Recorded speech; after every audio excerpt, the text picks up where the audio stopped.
In the morning light, I'm chasing dreams, navigating through the office streams. Deadlines looming, emails piling high, wondering if I'm reaching for the sky or just passing by. The world outside, it's a swirling storm, chaos in the streets, a daily norm. But inside my mind, I'm seeking peace, a way to balance, a moment to seize. Careers, chaos, and coaching too. Finding the path, what else can we do? Observing closely, learning as we go.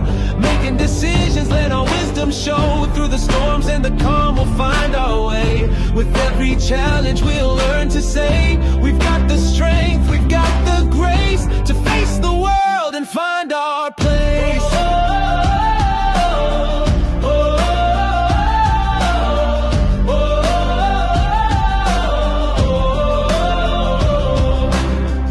Upon meetings, voices in my head, strategies and plans, where do they lead instead? I take a breath, step back to see the bigger picture, what's meant to be. Coaching sessions, a guiding light, helping me focus, setting things right. With every word, a new perspective gained. In the game of life, it's not about the pain. Careers, chaos, and coaching too. Finding the path, what else can we do? Observing closely, learning as we go. Making decisions, let our wisdom show. Through the storms and the calm, we'll find our way. With every challenge, we'll learn to say, we've got the strength, we've got the grace to face the world and find our place.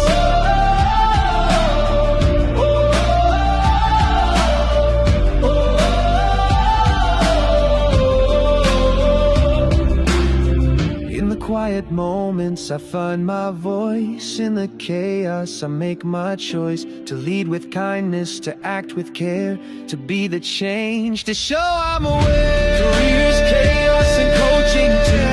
Finding the path, what else can we do? Observing closely, learning as we go. Making decisions, let our wisdom show. Through the storms and the calm, we'll find our way. With every challenge, we'll learn to say, we've got the strength, we've got the grace to face the world and find our place.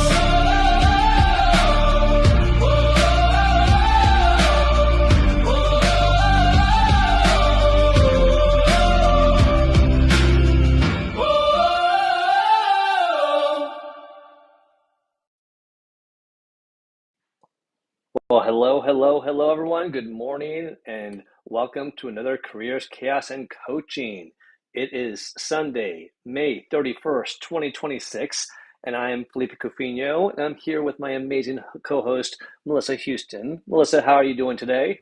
Hey, I'm excited. It is blue skies here, Felipe, and I think we might have some warm weather, so I'm excited to get the show out there and then maybe go play outside.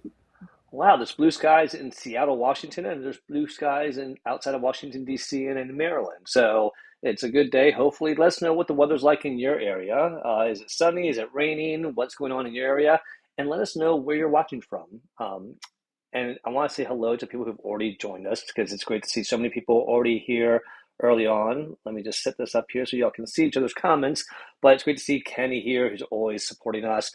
Jean, welcome. Jay, it's always great to see you, my Jedi friend. I did see The Mandalorian. They probably could have just made it a Disney movie or show, just to say. Mary, thank you for joining us. It's great to see you here. Leanna, it's always wonderful to see you here. Thank you for always being a great supporter. Aaron, who's a new friend who's been here regularly. It's great to see you again. And Jeremy, it's nice to see you back. And we also have Leslie Nidek, Leslie, if you don't know Leslie Nidek and Melissa Cohn, they do a great monthly live. And they actually tackled this topic. You know, I gotta say, great minds do think alike, Melissa, because I think Melissa and Leslie did a show around this topic. Social Saturday Chat did a show that touched on this topic. So I feel like it's definitely a very relevant topic right now. What do you think? Well, if you guys noticed my post this morning, I think networking in person is important. I think collaborating together is huge. You guys know we do it on LinkedIn, but there's something different about the energy these days. And I say these days because I'm going to sound old for a minute. 10 years ago, people were excited to take their swag bags and shove a bunch of stuff in it and meet in big groups and do it by the hundreds and thousands and do it for hours and like shake everybody's hand and just really get close. And then COVID happened and it stopped. And people have been hesitant to try to kind of penetrate that bubble again and get in your circle and opt in a lot of ways. And I see that shifting. And I don't know if it's just like this new energy of spring, if it's a, conglomeration of all the things, but there is such a difference between online versus in real life. And when you can find that like sweet center spot, that's my favorite spot to play in. It really works. And so I'm excited to tackle this. I agree. Leslie and Melissa did a fantastic job on this. I loved your list yesterday, Felipe. Social Saturday, I didn't get to tune into the whole thing, but I was listening in and I heard my name pop up amongst a ton of other fantastic humans. And it's just true. For those who weren't listening, Felipe called you guys family. And, he even mentioned that he prays for us at night. And I think that's fantastic because I do too. And I don't tell a lot of people that I am a very avid prayer. I like to be there talking to God a lot. And so it's nice to know that you do that too. We've never really discussed that, but I have so much to unpack with you today. And that was something I just wanted to give you a shout out for. And I forgot before the show. Well, I appreciate that. And it is true. Because, everyone here, you all impact me daily in different ways. And I want to continue saying hello to people here because I've got to continue after I started. Lisa Fevick, who's here, who does amazing work on women's health and menopause. Kenny, who is just probably flying high right now because of tennis is going on, and he's been loving his tennis. I don't know how people are doing right now. I'm curious to see how the finals went, Kenny. And Meryl Cass is another amazing person. Meryl Cass sent me this great YouTube video today. It was about this, how people can leave babies at fire departments. Well, someone left their dog, and it was a homeless person that couldn't take care of the dog. This fire department got together. They were able to find ways to get donations to get this man his own like mobile home, and they're taking care of his dog and eventually going to give it back to him, which is an amazing story. But I'm sharing that with you because Meryl knows I have a passion for dogs. He knows I love dogs. My dog Hopper is on the show all the time. And it's that connection that we make online. But today we want to talk about how can we make those connections go to the next level. So Meryl, you're a great example of that, and I look forward to coming to New Jersey one day. Jay, great to see you here. Ruth, thank you for joining us. Linda, I'm so glad you made it. Thank you for coming. And Sean Highland's here. Great to see you as always. David Pushkin, our radio voice. Stephen Eng, who is our literary expert. I always call him that. He's always sharing such great knowledge around literacy and around just reading and the value and importance of picking up a good book, and PB Torah, thank you for coming. And I think that was it. Let me just go here. Oh, and then we have Sharon Rose. Thank you for coming. All right. So I think I got everyone there. Listen, so today's topic is going to be about how to take those online relationships and turn them into even a more stronger connection. And I think that one of the things that we are always trying to do is figure out how to build on those connections. So before we dive into that, we're going to do some quick intros, and then we are going to jump into the topic. So Melissa, please introduce yourself and let us know what your thoughts are about this topic. Over to you. Thank you so much. I was so excited that I was like, oh, I think we missed intros. Let's do this because, but then here we are. So guys, if we're just meeting each other, my name is Melissa Houston. I am the cultivator of dreams and motivator of human capital. And what that means is I just help people like you figure out what you want to be when you grow up, and we get a plan of action together. I love to use elementary education concepts, Venn diagrams, all the crayons and markers in our toolbox, but really to just get organized and plan and figure out what's not working and what is. I started as a business consultant. Eventually I realized, wow, these humans actually know what they're doing most of the time. They just need accountability and maybe somebody to help them, get motivated again to tap into the stuff that makes them move. And so that's what I do. And I have a show on Saturday morning, 6 a.m. Pacific. It is Coffee Chats with Melissa Houston. And then, of course, I do this show bi-weekly with Felipe. I also happen to run a motorcycle shop. I happen to do events and marketing for a local restaurant who's doing in-person networking events. And we've been doing that planning for months. We've been bringing new people together. And so I just kind of got my finger in everything. I also happen to be published with Felipe and a couple of other friends on LinkedIn, and they went bestsellers twice. So that's pretty exciting. If you guys want to follow, we are live on YouTube. We are live on LinkedIn and Facebook. So make sure you're following me there. Thanks, Felipe. Well, thank you, Melissa. And for those of you I have not had the pleasure of meeting, my name is Felipe Cofino. And before I forget, we are streaming live on also Substack. So we got LinkedIn, YouTube, Facebook, and Substack that we're streaming live on. But for those of you I haven't met, I've been in HR for 25 plus years, worked in different industries from nonprofit to hospitality to education and banking. And I'm also a LinkedIn top voice, which I don't take lightly. It's something that I take seriously to make sure that the information that we're providing all of you all is of value and it's accurate. If anything, it puts more pressure on Melissa and I to make sure that we do the research on topics to make sure that we're giving you relevant information that is useful. And I am also a international best-selling children's book author of Backyard Adventures. The first one was Miranda and Max. The second one is coming out. It's called Brady and Lucky the One-Eyed Cat.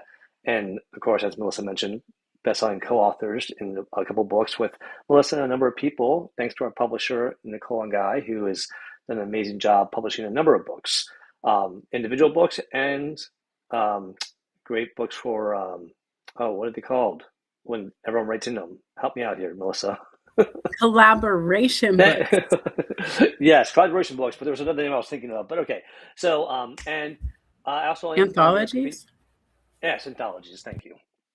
And I'm also the founder of Cofino Consulting. If you're looking to need services to improve your company, whether it's a small company, mid-sized company, or a big company, I'm available to provide you services from everything from recruiting to top talent, to training your team to succeed, to providing audits and compliance checks to make sure things are going in the right direction.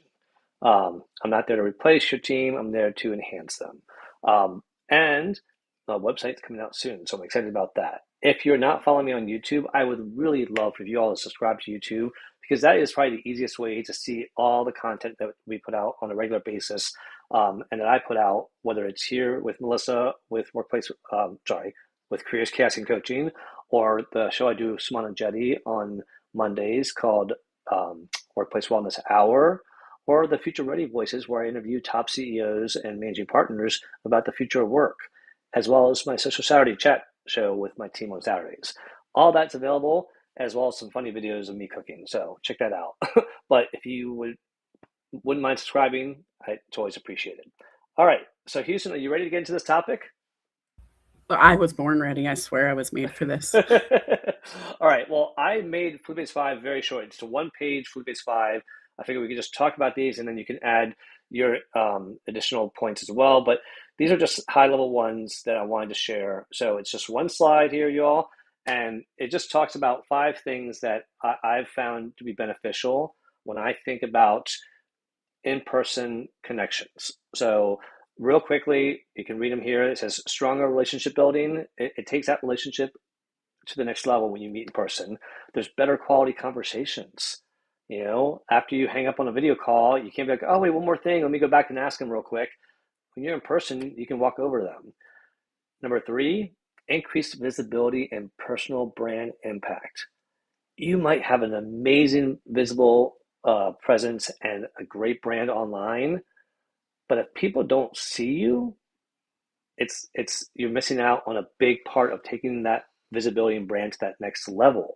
And it kind of solidifies and validates your brand when they see it in action.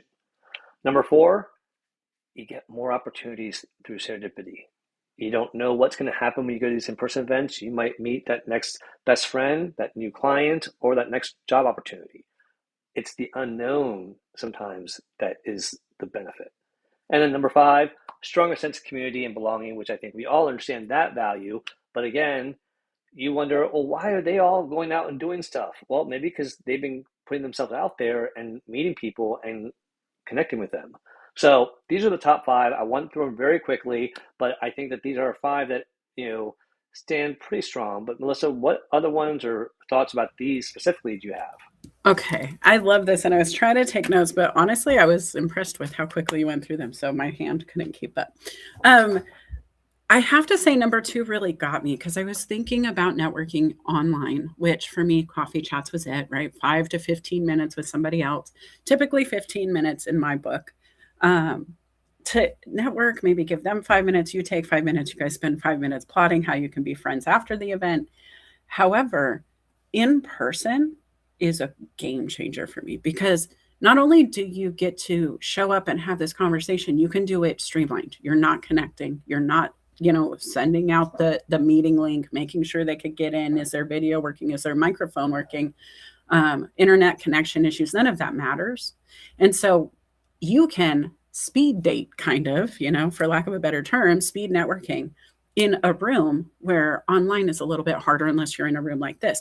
But even still, we are the focus right now, right? So we should be having some attention given to us. It's really hard to have the side conversations and listen. And so it's almost like an extra hurdle when you're doing online networking like this. But those breakaway moments when you take people like us, put us in a room, let us speak to your team, and then do a 10 to 15-minute break where they can go do that, so beneficial. And I'm going to pause there because I could go 30 minutes just on number 2. No, and I think that those are great points there. And, let me start off with the first step. The first step is saying yes to something. The power of yes is so amazing.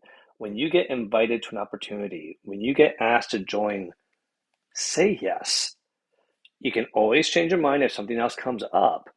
But if you don't say yes, none of these 5 points even matter.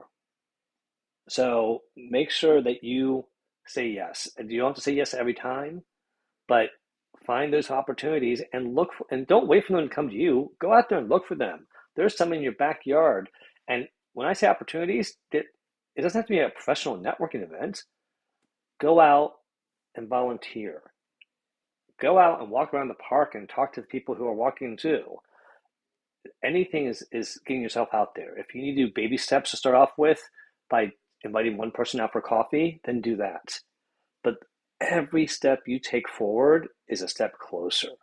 And that's where you will get the stronger relationships, the better quality conversations. As much as I Can love coffee, go ahead. I just have to say, guys, do you have any kids?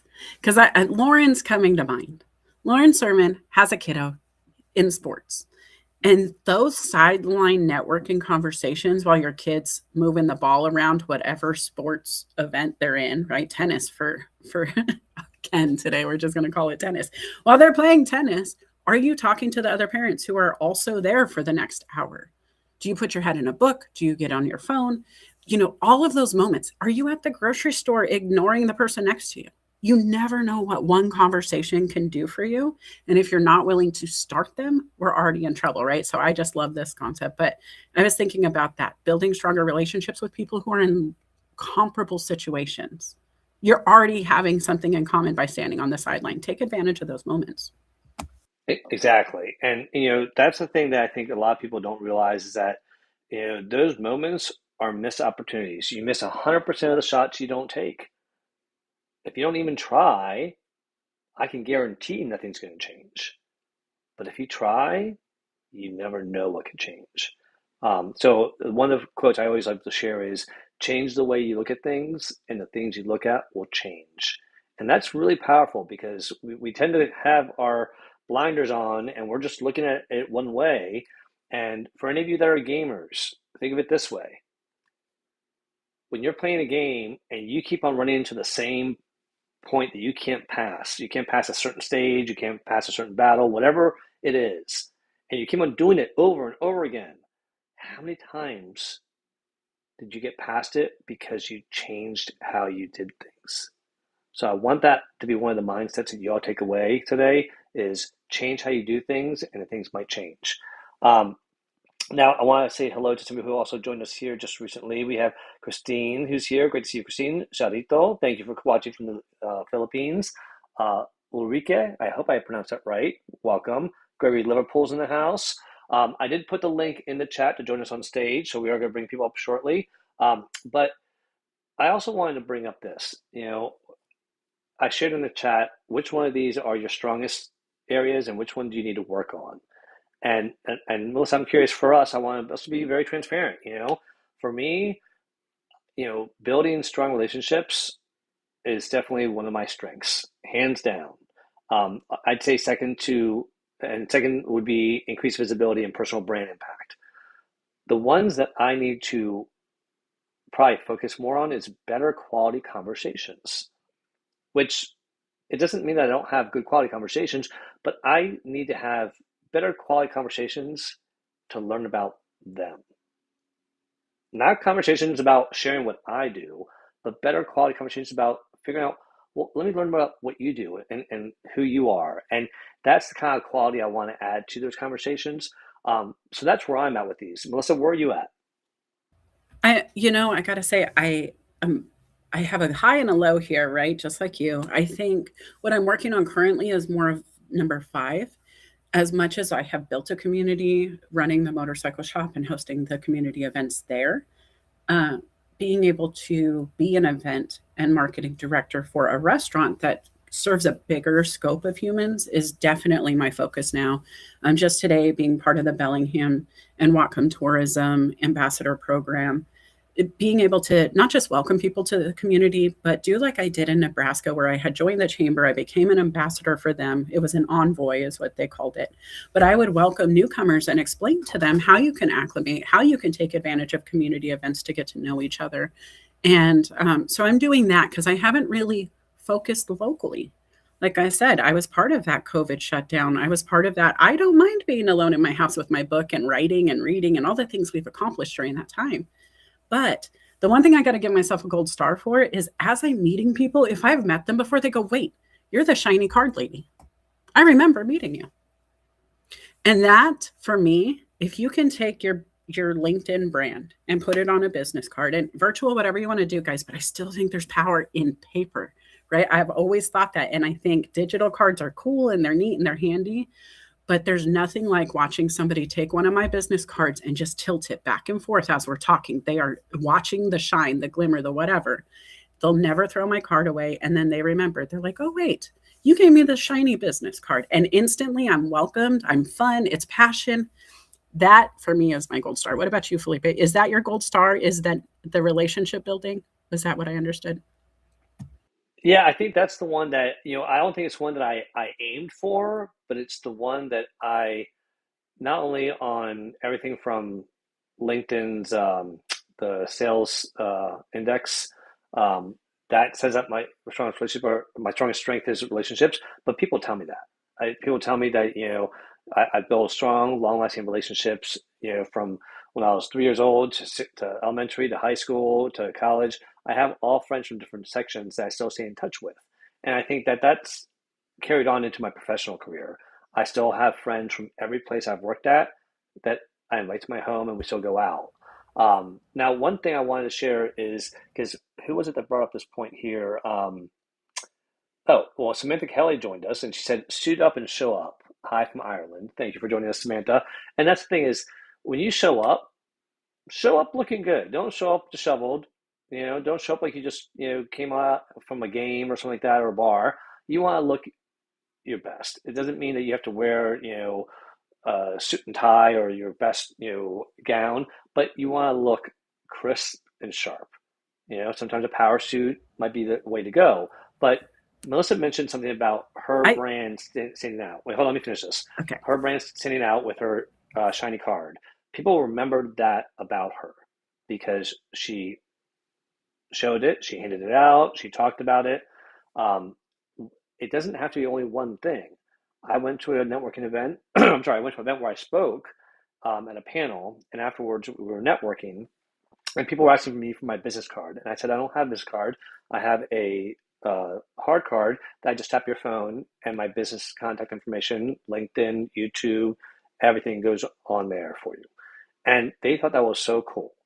I got known as oh, he has the cool digital card guy. Now, I'd like them to remember me as Felipe, but at least there's something that stood out that they remembered you by.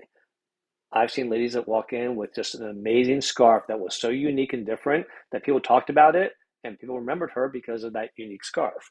So I'm just saying, do something to stand out when you do show up. Don't just be a wallflower and blend into the background. You need to, like Samantha says, suit up and show up. All right, Melissa, what were you going to say? And I like the idea of showing up in a unique way. I was going to say something comparable to like the scarf or a brooch or some fun hat. Like Aaron Gibson always has a hat. And if I see a top hat or if I see one of those like flat built forward hats, I forget what they're called, I think of him. However, do you know that most of the very elite wealthy, like top money owners that I've met in my life, were in jeans and a white t-shirt? They didn't do anything major, but the way they made you feel on the exit changed the game. And so you can dress up any way you want. Be comfortable, be memorable, and find your reason for being memorable. One of the events I went to as an early networker, I was working at a staffing firm doing certified staffing professional stuff, but I bent under the table to reach for something in my purse and I touched butts with the lady behind me.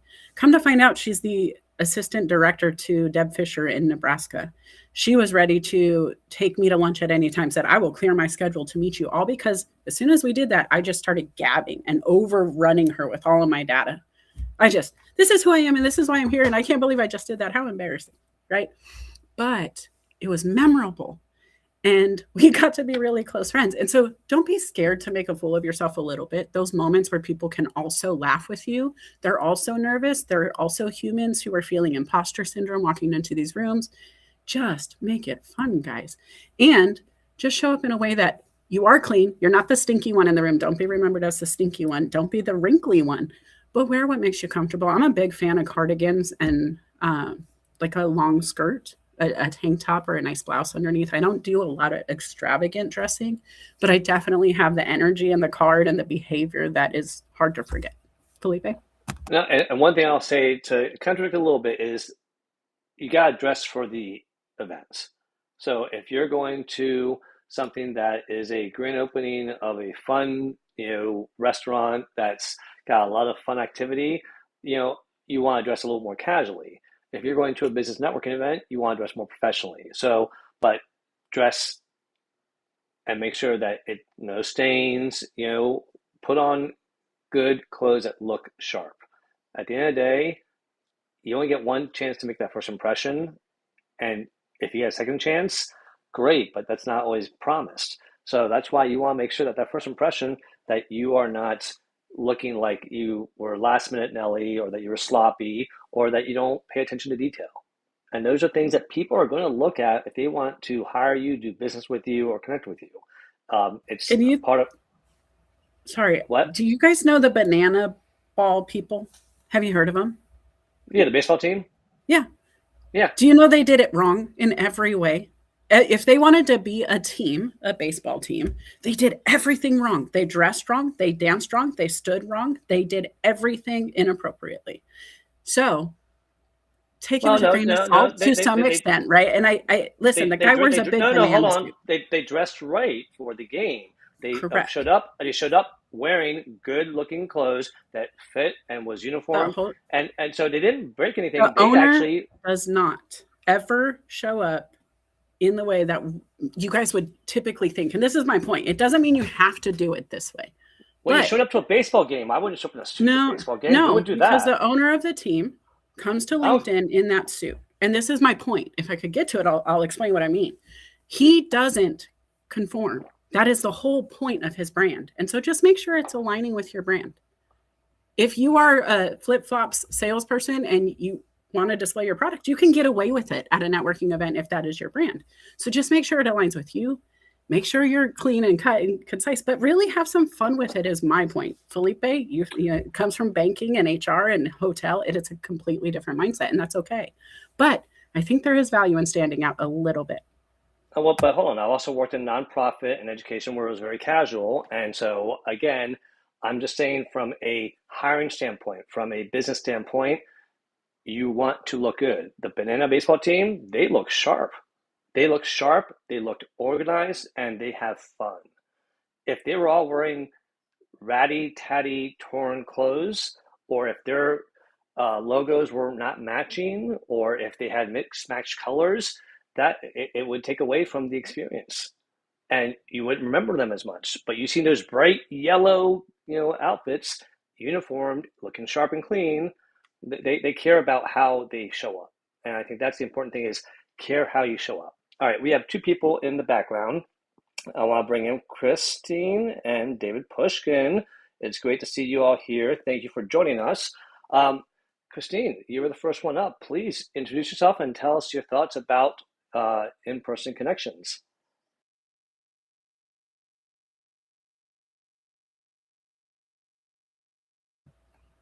We had an issue today, guys. I can't hear. Is it just me?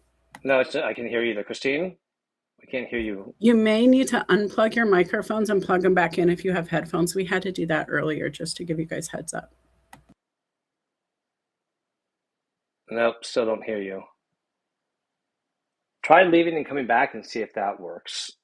In the meantime, David, how are you? Welcome on stage. Please share your wonderful insights and introduce yourself.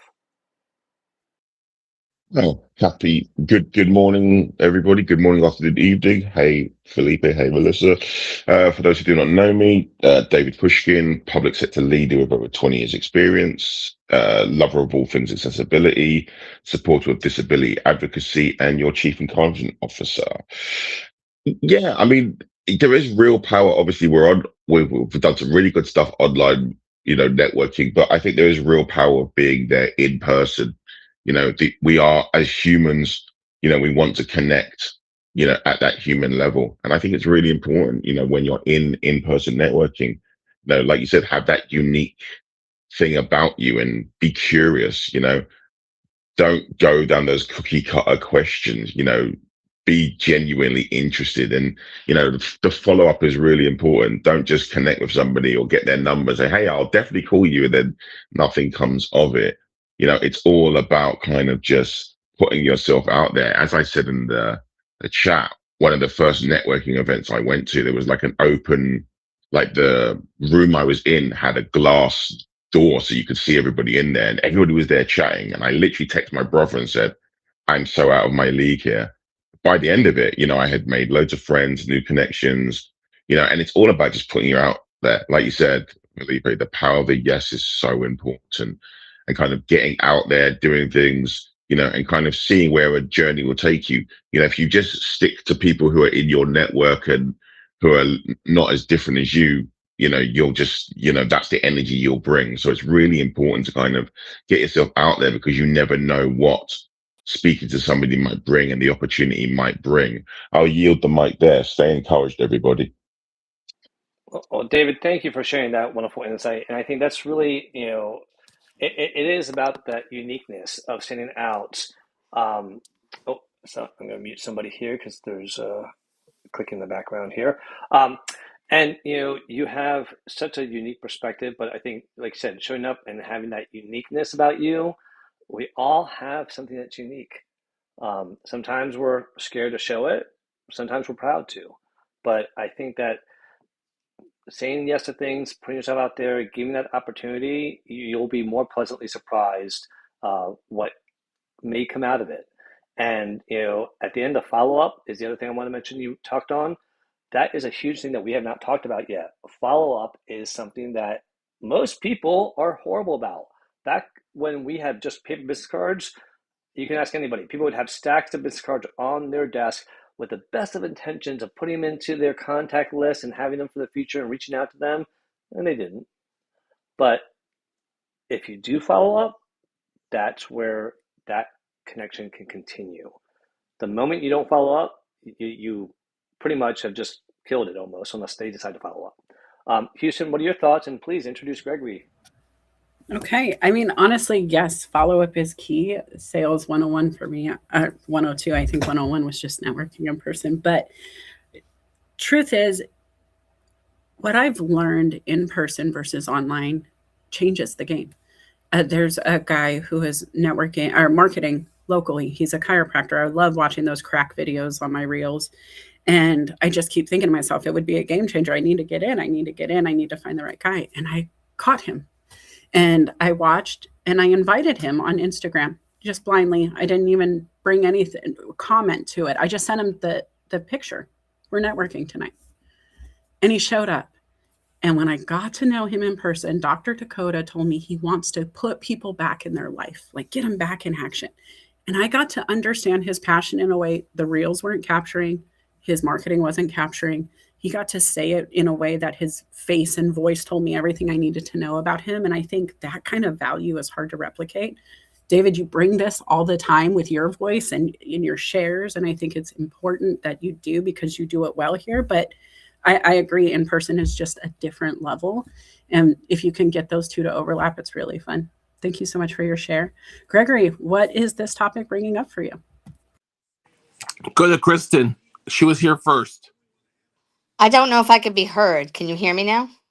Yes, we can hear you. Go ahead. You were here first. Go. Okay. I also will share that I have profound hearing loss and like the hammer doesn't work in my ear and I wear hearing aids. So sometimes that is a problem with the connection. So I don't know what it is. But anyway, um, thank you, Gregory. And I'm sorry I missed. I've heard the Welcome. last gentleman's. Thank you. And I've heard the last gentleman speak before, and I hope he is in radio because, oh my God, what a voice. Oh my God. Really, I'm sure he gets told that all the time.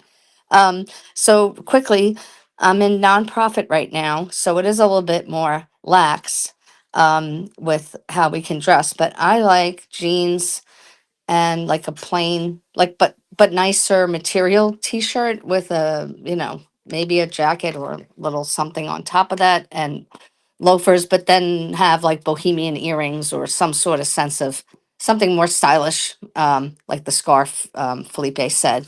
But as far as in person, all of my, and I put this in the chat, a lot of my life-changing events have happened in person. I was at a party once and somebody overheard me and they thought I would be like a great fit for um, a role at FedEx that just had opened up, and it was just really bizarre. The whole thing was just like this weird coincidence. But is it odd or is it God? I'm not a God person. Those kind of moments happen when I'm in person a lot more often.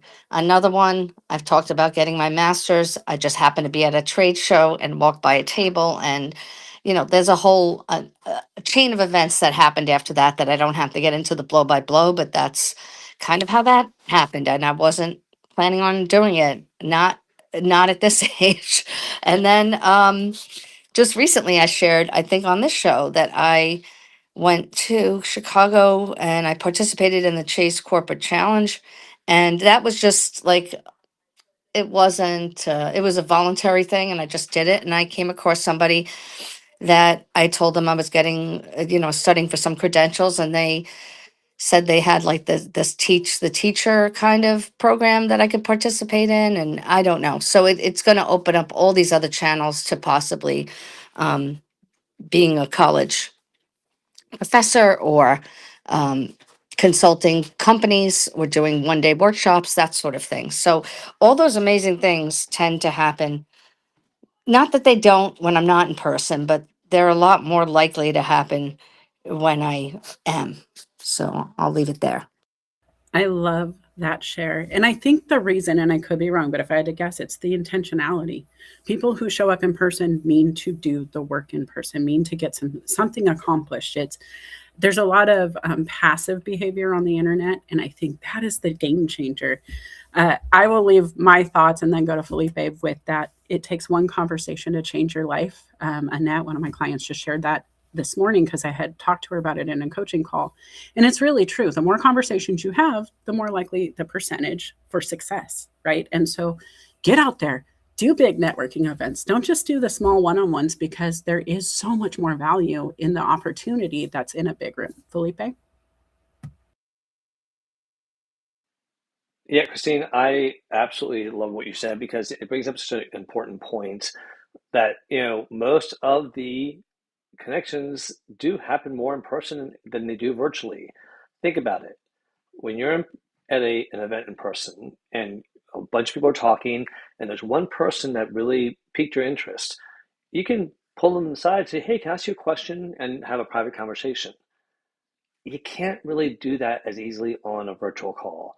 I can't pull Gregory to the side right now while we're on this call to have a private conversation very easily. We could go through DMs, we could try, but it's not going to be the same intimate conversation that we would have in person.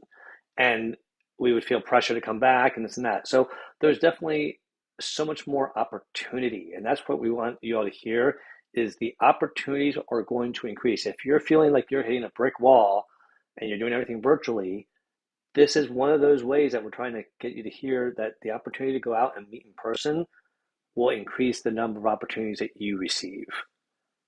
So Christine, thank you for sharing that important part there. And I'm loving all the conversations in the chat. I wish we could get to all of them. There's so many. I laughed when Martha talked about women's pants having pockets now.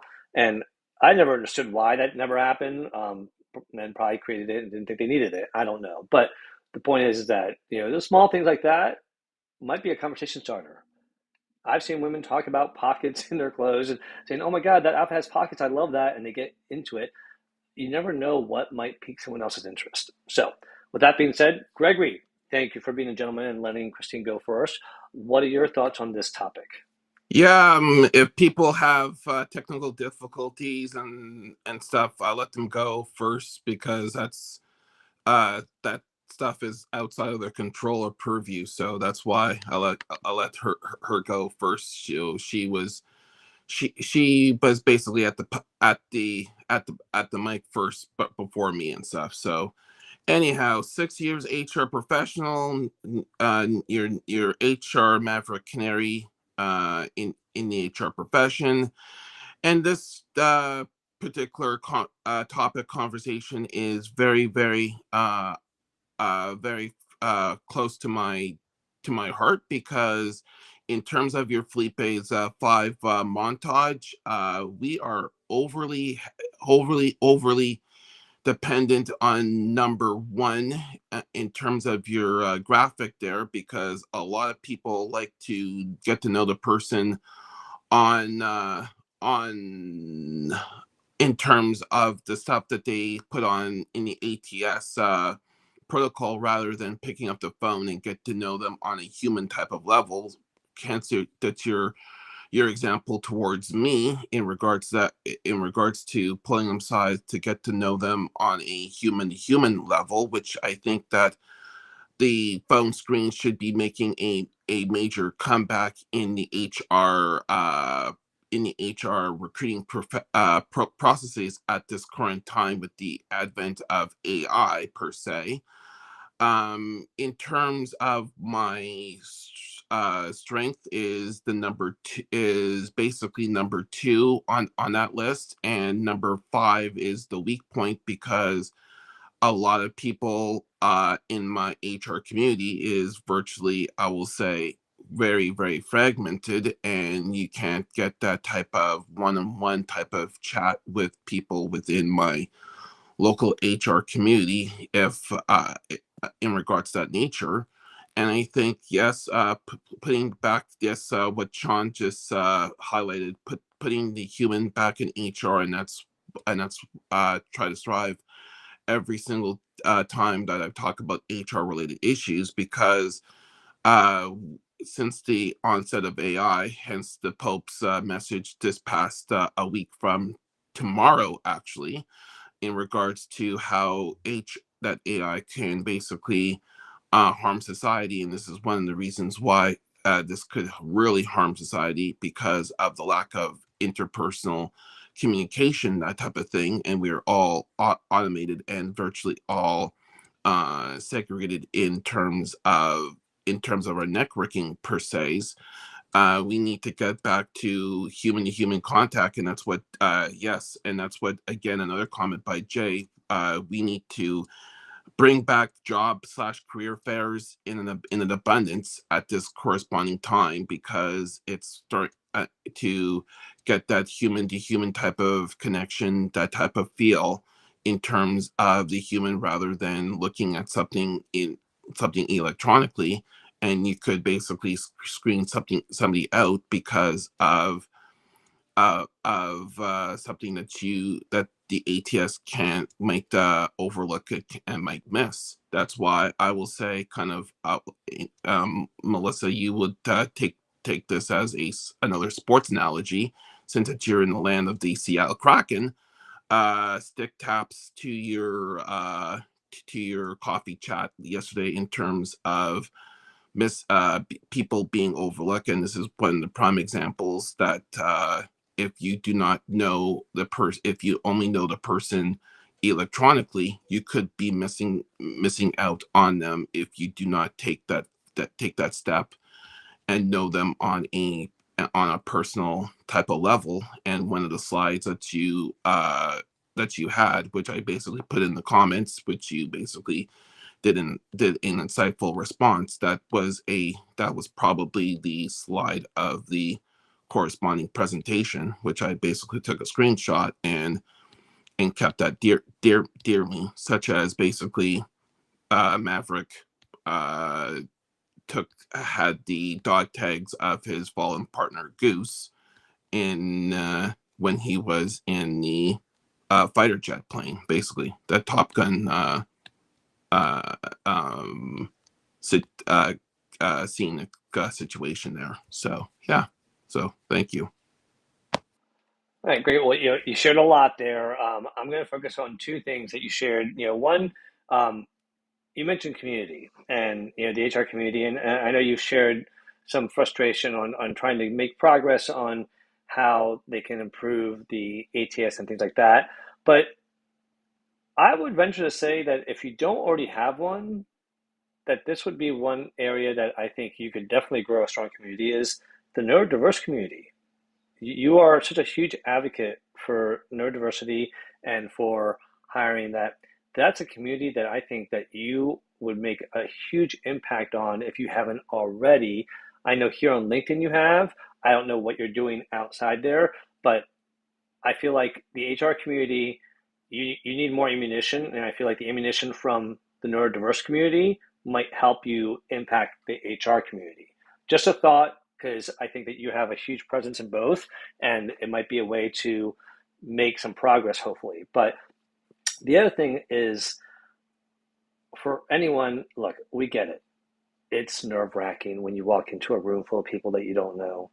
It can be very, very easy to do what you did in high school at a dance. All the boys on one wall and the girls on the one wall. Well, if you're that wallflower, we're talking to you. We want you to be able to take that step forward.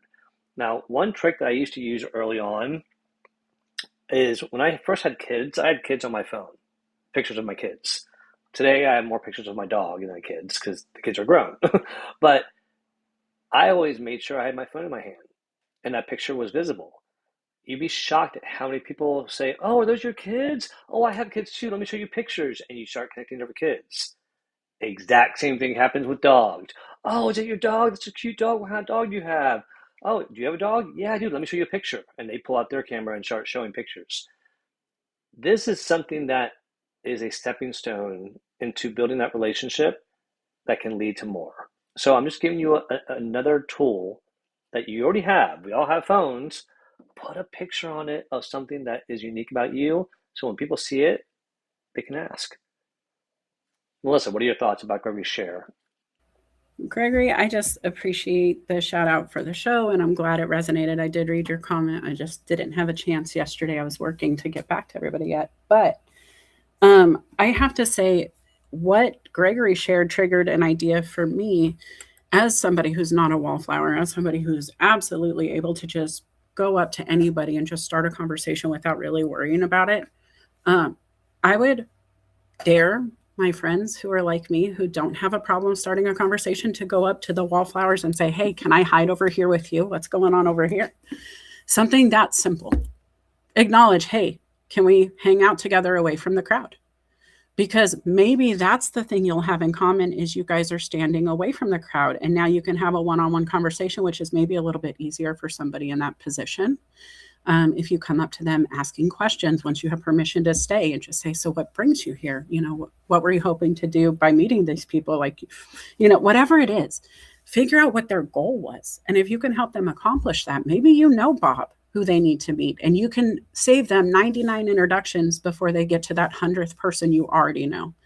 So maybe dig in a little bit personally and just ask how you can help others in the room network more effectively. Meryl Cass, you do this online all the time. I know your name because you are so supportive.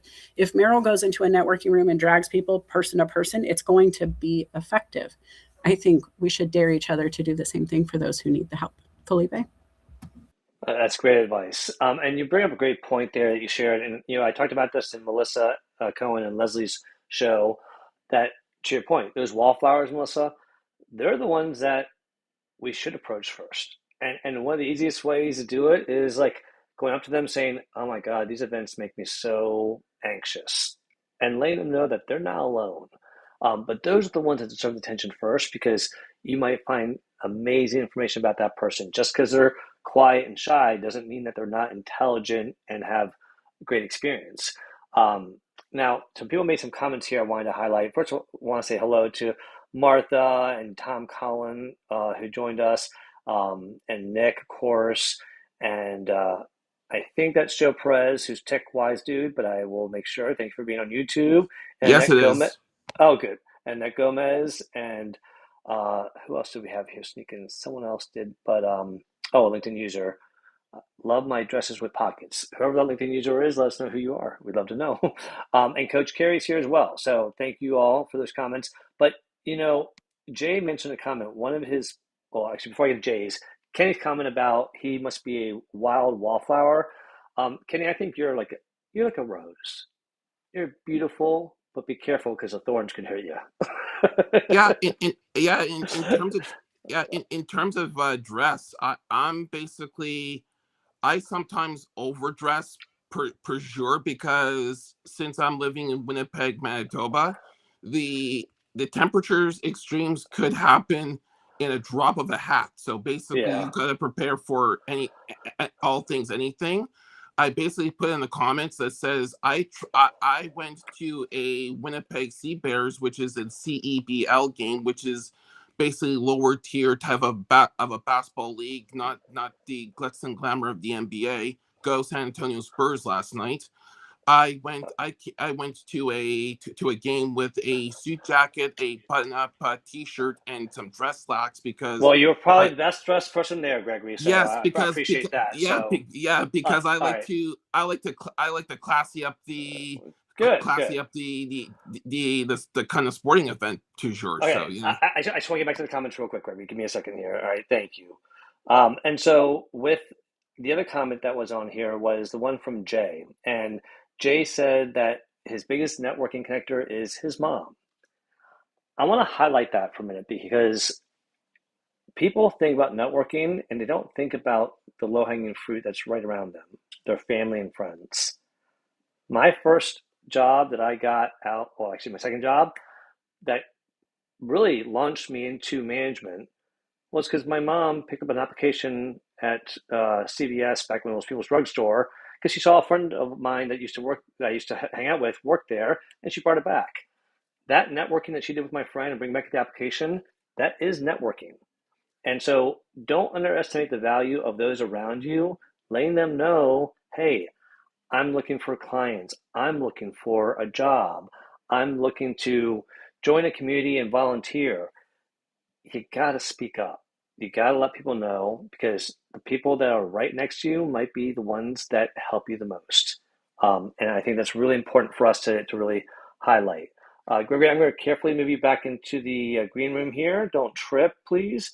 And Houston, what wrapping up here, what are your final thoughts about this? Takeaways? Any emotional outbursts about anything that anyone said?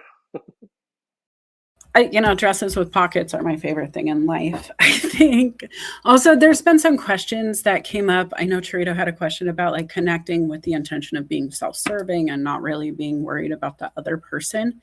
I'm not sure what exactly that was, but I gotta say, if you're going to network and you're going to only help yourself, you will be removed. Networks that are strong and bonded and really do collaboration and really want to help each other can feel the difference. The energy shifts when a person comes in and just does gimme, gimme, take. And so just be careful. I think if you ask, you should also serve. If you say, hey, I'm looking for a client, what are you looking for should be the next question out of your mouth, because if you want to make it a balanced relationship growing forward, you need to be mindful of that. Beyond that, I do think that we need deeper pockets as women. I think the reason we don't get them is because they don't want us to be bulky in those areas. Women have very much had to present themselves as a refined, clean, slim, nice to take in thing. And I hate to put it that way, but as a woman, that's how I feel. So that's my perspective. If you disagree, I'm sorry. That's okay. Why do y'all hate cargo shorts so much? But here's the thing, because cargos aren't meant to sit right in women bodies. And that's the problem. Is Massimo was one of my favorite brands in the 90s. They figured it out, but not a lot do. And I think if we could have a woman come out with those things, that'd be cool. But the truth is, I love what Martha said about a blazer. A blazer is the perfect kind of casual. It's not necessarily a suit, but it's not necessarily a cardigan. And it has pockets, which means you can pull your business card out without walking around with them in your hand. You're free to move around, take drinks, whatever. And then you have an extra pocket to put the received cards in. So shout out to her for that. And then Meryl, I see your comment. You're welcome. As always, thank you for all the love you give out. Felipe, I'm excited. This was a great topic. It was a great topic. We had a lot of great comments. And I wanted to applaud what you just said about Martha, because one of my favorite things when I go networking is to wear my nice jeans, black t-shirt, and a blue part of my blue suit. I just wore the blue blazer of the suit and decent shoes. That looks still sharp, but it's comfortable and it's casual. And that's something that I enjoy doing. Now, if I'm going to a banking networking event, yeah, I might put on the full suit. But if I'm going to a hospitality one, I'm going to probably wear the black shirt with the jacket and jeans.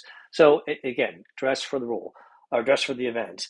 Annette, I love that you said dogs rule. I agree. No hate towards the cat people. But the last question I want to address real quick before we close up here is that LinkedIn user, I don't know who you are, but great question.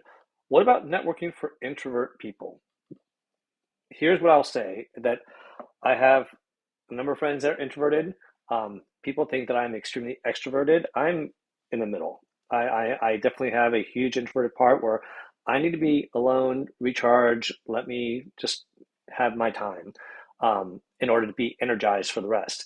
But for introverted people, here's some tips I wanted to share that I think I know has helped certain people. One, if you need to, go with a partner to the event, but don't stay with them. Make it a game. Say, okay, I'm going to get 3 names. You get 3 names. We'll meet back here and we'll share what we found out.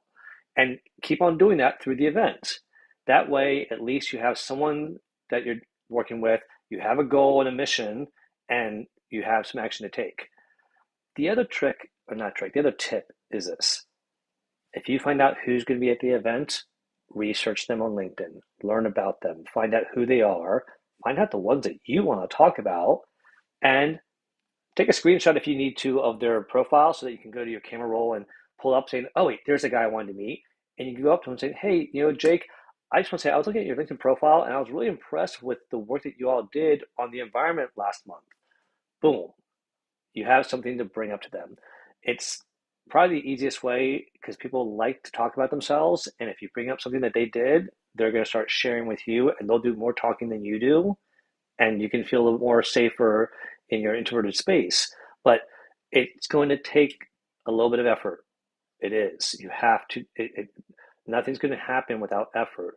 But take it slow, take a partner, make a game out of it, or do some research, or do both. Houston, any wonderful words of wisdom for introverts? I have to admit something out loud, guys. In 2013, I would shake at the knees walking into an event. To talk to humans in a crowd made my whole face turn red, and I couldn't even keep my voice level. The way I had to navigate that was to figure out how to overcome that introverted extrovert nature that I have, because once I'm comfortable, I'm fine. Until then, I'm not. And so quick tips. Number 1, be the first one there. If it starts at 5 o'clock, be there at 4:40. Be the first one in the door, because then you're greeting people as they come in. You're in the power position is what I would call it. But you don't have to walk into a room of 500 people. They have to walk into you. right? So that for me alleviated some of the pressure. The other thing I would say is host your own event. Instead of worrying about being invited, asking to go, or whatever, a lot of introverts can still send a DM, maybe not pick up the phone, maybe they can send an email, they might not make a call, but they can invite people they want to talk to in their comfort way, right? Their form of communication that they've harnessed over time. And so I think those are my favorite tips: is host your own, or show up early and be the person who greets everybody. Just a nice wave, a little head nod can change the game, because they might come to you just because you made eye contact and nodded and you had nothing else you had to do there. Felipe? That is, so the showing up early is brilliant, because I've done that before, and she's so right. It does put you in a position, I wouldn't say of power, but of, you get to meet the organizer. And the organizer then says, oh, Felipe, let me introduce you to this person. Or because the organizer is going to talk to you in the beginning because there's no one there yet. And when you make it good with the organizer or one of the planners, they will introduce you to other people so often sometimes that you'll be like, wow. So that is an excellent tip. And David Pushkin, thank you on the Ambivert. That's what I was thinking of. So thank you for that. All right, Houston, what do you have coming up? Any last thoughts for people, and where can they find you? My goodness, guys, document then act. That hashtag will take you everywhere with me. But I am on Substack, which we're streaming to right now, as Felipe said, LinkedIn, Facebook, TikTok, Instagram, you name it, you'll find me there.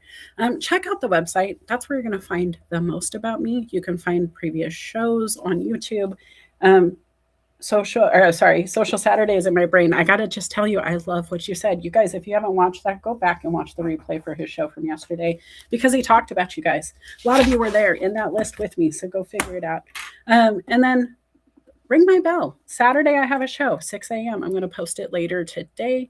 And then I'm going to play in the sunshine. I'm going to play in my plants. I'm thinking about maybe putting some up for sale. Felipe, my one Bonnie plant, the spider plant that I was watching for Omar, has become 400 plants last count. And I stopped counting because now I'm nervous. But I have so many babies, I have to get rid of them before I am taken over and my house becomes a nursery. So that's my plan, is to organize my plants and try to get people to take them away from me and then get the show up today. What about you? Okay. I don't know what happened to my audio, but you sounded like Mickey Mouse on speed just now. Yes, I hope that landed for everybody else too. That would be so cool. Okay, whatever. All right. Am I coming out clearly? You're perfect. Okay, good. All right, thank God, because I can't wait to show you this clip of how you sounded. So for me, for those of you, I do have Social Saturday Chat coming up on Saturday with the Social Saturday Chat crew. And then we also have on Monday, the following Monday, a week from tomorrow, the Workplace Wellness Hour, where we are going to be having a guest speaker, Marion Spears-Carr. He's a healthcare executive, and he's going to be talking about neurodiversity, but from a different standpoint. You know, we talk a lot about ADHD and autism, things like that. This is more about people who became neurodiverse in the middle of their lives, maybe due to a brain injury or an accident, and how they are adapting and what can be done to help them, but also some insights about how to support and just be more educated around the topic. If that resonates with you, join us on Monday, a week from Monday at 8 p.m. Eastern. And then I'll be back here with this amazing host, Melissa Houston, in 2 weeks. As always, we'd love to hear from you all, what topics you all have to share, what you want us to talk about, because we want to continue to be relevant for all of you. And thank you, everyone that joined us here and to the end. This has been one of the greatest chats I've seen in a long time, and you all have really just been amazing with your comments. We will get back to your comments in the chat, I promise. But thank you all for being part of this community. Go out there and say yes to one thing this week to get you out of the house and network, whether it's with one person or 10 people. With that being said, hope everyone has a great rest of their week, good rest of their Sunday, and we will see you in 2 weeks. Adios, Melissa. Bye.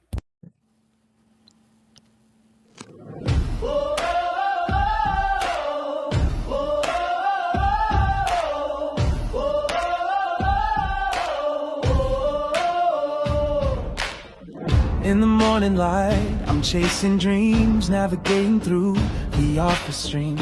Deadlines looming, emails piling high, wondering if I'm reaching for the sky or just passing by. The world outside, it's a swirling storm, chaos in the streets, a daily norm. But inside my mind, I'm seeking peace, a way to balance, a moment to seize. Careers, chaos, and coaching too, finding the path, what else can we do? Observing closely, learning as we go, making decisions, let our wisdom show. Through the storms and the calm, we'll find our way. With every challenge, we'll learn to say, we've got the strength, we've got the grace to face the world and find our place.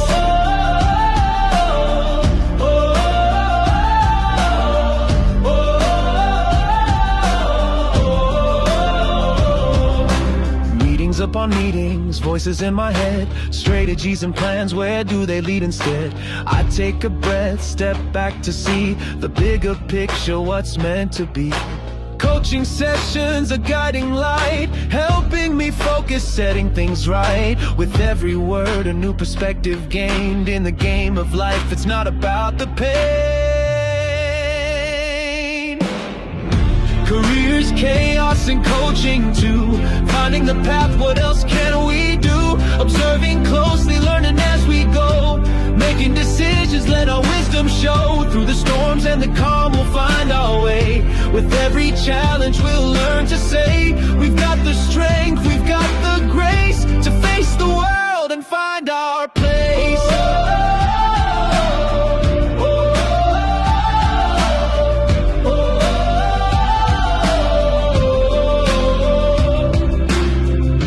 Quiet moments, I find my voice. In the chaos, I make my choice to lead with kindness, to act with care, to be the change, to show I'm aware. Careers, chaos, and coaching too, finding the path, what else can we do? Observing closely, learning as we go, making decisions, let our wisdom show. Through the storms and the calm, we'll find our way. With every challenge, we'll learn to say, we've got the strength, we've got the grace